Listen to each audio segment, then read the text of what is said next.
This is one of my favorite shirts. It's a 100% wool Pendleton brand shirt that I got from a thrift shop like 15 years ago. It served me well, but all things wear out eventually, and the cuff is starting to get thin. I didn't have my recording equipment with me, so I kind of just took a bunch of pictures because I did want to capture it because I've never done a mend on a cuff before, and I really wanted to share it with you. I set up the mend by wrapping the cuff in a stiff linen thread. You could use any hard wearing thread to do it with.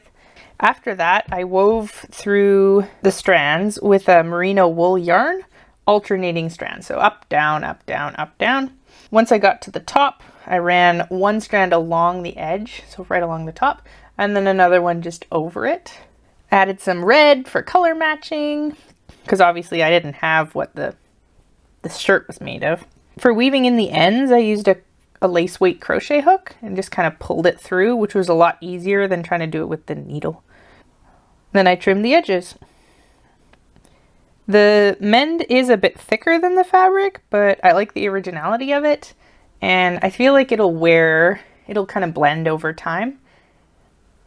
So overall, pretty happy with it, and I'll probably use this method again.